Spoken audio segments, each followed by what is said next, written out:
Hi Saskatoon. Well, happy 60th anniversary on our flag. It's a proud thing that a lot of us have worn in our lives and continue to wear.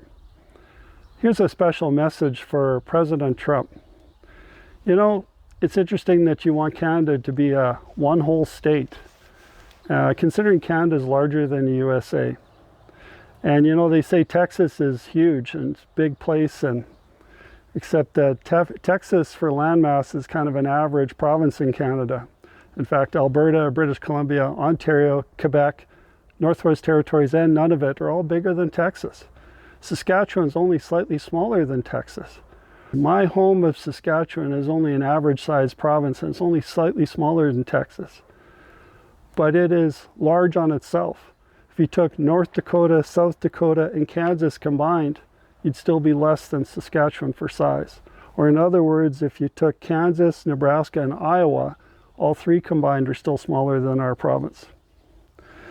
My province has more surface water than Texas, California, Montana, Arizona, Nevada, Colorado, South Dakota, North Dakota, and Oklahoma combined. We are a world resource for many things, including uranium and potash.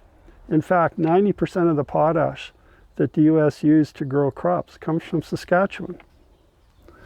While Canadians can hate our existing government and inequalities from east to west, that doesn't mean we'll roll over for the USA if they pretend to come in and save us.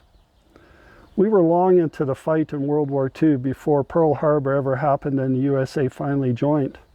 But by that time, many Americans had crossed the border to join with the Canadians or other countries to fight because they knew what needed to be done. When 9/11 happened, Newfoundland showed the world what Canadians are about. And our soldiers went to war in Afghanistan to defend the United States against those who perpetrated an attack against you. But when the United States came and wanted Canada to go into Iraq, and we knew this was under a false pretense, we stood fast. And the United States threatened Canada over that.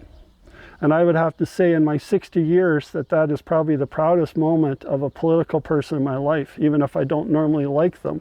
That one instance was something that showed who we are as Canadians. I would agree that our military spending is insufficient for many years now.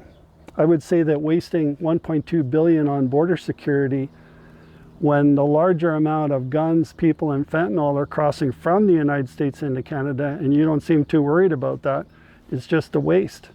I guess you think we are easy to push over because we are more polite and conservative in our actions at times. You can choose to be our partner as you have previously professed, or you can work your way into being a bully of a neighbor. If you continue on this path, then we will assess how best to limit our interactions with you, regardless of how we feel about the Americans we know as friends and family. Have a good day.